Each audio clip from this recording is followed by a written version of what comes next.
భారమన్నారు. నీ సేవలు అక్కర్లేదు అన్నారు. మొహం మీద సిక్సర్లు కొట్టినట్టు ట్రోల్ చేశారు. అయినా ఆమె అదర్లేదు బెదర్లేదు. అవకాశం కోసం ఎదురు చూసింది. కరెక్ట్ టైంలో విశ్వరూపం చూపించింది. దేశం మొత్తం మీసం మెలేసేలా సత్తా చాటింది. ఆస్ట్రేలియాపై సూపర్ సెంచరీతో భారత్ను ఫైనల్కు తీసుకువెళ్ళింది. అందుకే క్రికెట్ ప్రపంచం ఇప్పుడు ఆమెకు సలాం అంటుంది. జై హో రోడ్రిక్స్ అని కీర్తిస్తోంది.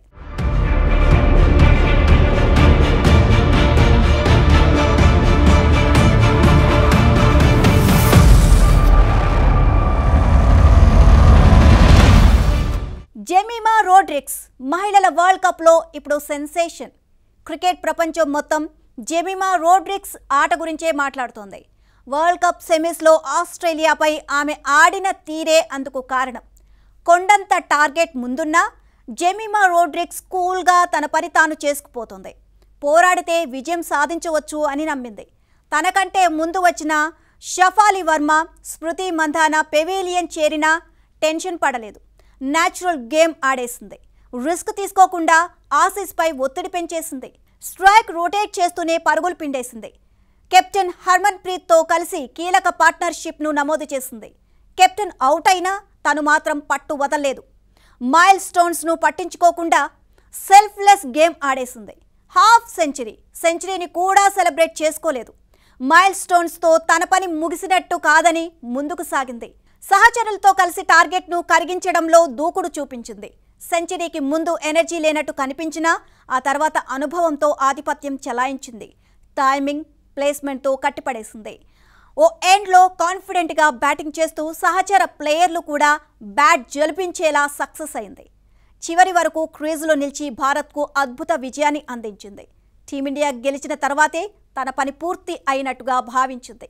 అందుకే ఆట ముగియగానే ఒక్కసారిగా ఎమోషనల్ అయింది. రోడ్రిక్స్ అంటూ స్టేడియం మారుమోగుతుంటే కన్నీళ్లు ఆపుకోలేకపోయింది. దాదాపు అరగంట సేపు ఏడుస్తూనే ఉంది. ఆ సీన్స్ చూసి అభిమానులు కూడా ఎమోషనల్ అయ్యారు. దేశం మొత్తం రోడ్రిక్స్ ఎక్స్ప్లోజివ్ ఇన్నింగ్స్కు ఫిదా అయిపోయింది.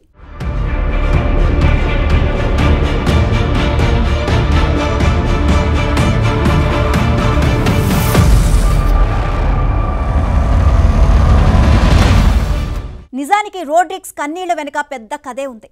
వన్డే వరల్డ్ కప్ ఆరంభ మ్యాచ్ల్లో జెమిమా పెద్దగా రాణించలేదు. శ్రీలంకతో ఆడిన తొలి మ్యాచ్లో పరుగుల ఖాతానే తెరవలేదు. పాకిస్తాన్తో గ్రూప్ మ్యాచ్లో 32 పరుగులకు పరిమితమైంది. సౌత్ ఆఫ్రికాపై డక్అవుట్ అయింది. ఆస్ట్రేలియాతో గ్రూప్ మ్యాచ్లో 33 పరుగులే చేసింది. తొలి 4 మ్యాచ్ల్లో జస్ట్ 64 పరుగులే సాధించింది. అందులో 2 డక్అవుట్లే ఉండడంతో యువ ప్లేయర్ను టీమ్ మేనేజ్మెంట్ నమ్మలేదు.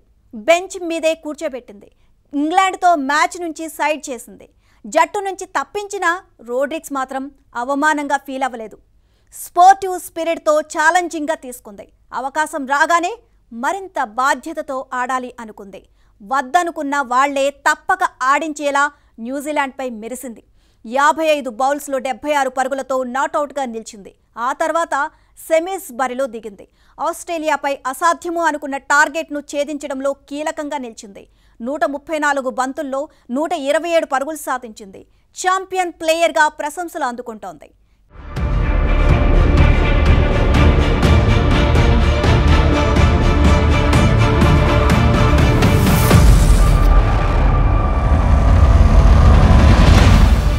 కెరీర్లో రోడ్రిక్స్ ఎన్నో సవాళ్లను ఎదుర్కొంది. ఫామ్లో ఉన్నప్పటికీ గత వన్డే వరల్డ్ కప్లో అవకాశం దక్కించుకోలేకపోయింది. గత T20 వరల్డ్ కప్లో ఛాన్స్ దొరికినా ఫామ్ అందుకోలేకపోయింది. టీమిండియా ఓటములకు జెమిమా రోడ్రిక్స్ ఎక్కువగానే ట్రోల్ అయింది. సహజంగానే ఈ యువ ప్లేయర్ ఎప్పుడూ సరదాగా ఉంటుంది. సోషల్ మీడియాలోనూ యాక్టివ్గా కనిపిస్తుంది. గిటార్ వాయిస్తూ పాటలు పాడడం జెమిమా రోడ్రిక్స్కు చాలా ఇష్టం. ఓ రకంగా మ్యూజిక్తో రిలాక్స్ అవుతుంది. సోషల్ మీడియాలోనూ ఆ వీడియోలను పోస్ట్ చేస్తుంది.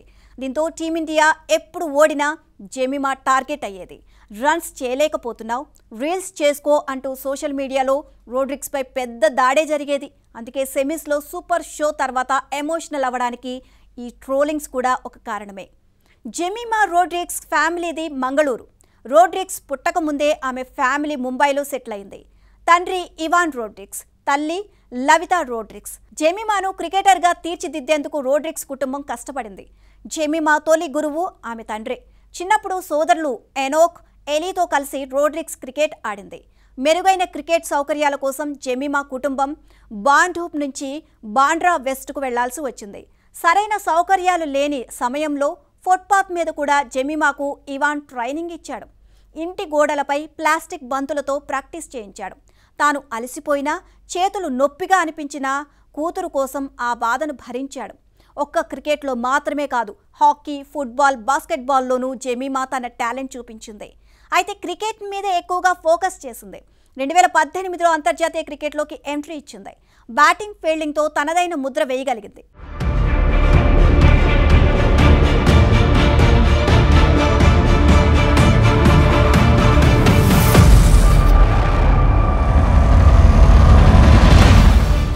గత ఏడాది జెమిమా కుటుంబం వివాదంలో చిక్కుకొని హాట్ టాపిక్ అయింది. మతపరమైన కార్యక్రమాలకు ముంబైలోని ఖార్ జింకానా క్లబ్ను వినియోగించుకున్నారన్న ఆరోపణలు ఎదుర్కొంది. ఈ ఆరోపణలతోనే జెమిమాకు ఉన్న సభ్యత్వం రద్దయింది. జెమిమా తండ్రి ఇవాన్ మత మార్పిడి చేసేందుకు క్లబ్ను వినియోగించుకున్నాడు అన్న వార్తలు పెద్ద దుమారమే రేపాయి. ఆ సమయంలో రోడ్రిక్స్ కుటుంబం ఒత్తిడిలోకి లోనైంది. అయితే ఎన్ని సవాళ్లు ఎదురైనా జెమిమా మాత్రం ఆట మీదే గురిపెట్టింది.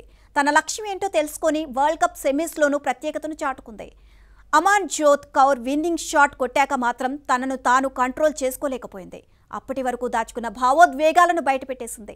వరల్డ్ కప్ మొదలైనప్పటి నుంచి ఏడవని రోజే లేదని చెప్పింది అంటేనే జెమిమా ఎలాంటి పరిస్థితులను ఎదుర్కొందో అర్థమైపోతుంది. మొత్తానికి ఇప్పుడు జెమిమా ఓ స్టార్ క్రికెటర్. ఆసీస్ విజయ గర్వాన్ని అణిచివేసిన సంచలన తార. చరిత్ర ఎప్పటికీ గుర్తించుకునేలా ముంబైలో గెలుపు జెండా ఎగరేసిన రోల్ మోడల్. డివై పాటిల్ స్టేడియంలో సెంచరీతో జెమిమా రోడ్రిక్స్ ఇమేజ్ కూడా మరింతగా పెరిగిపోయింది.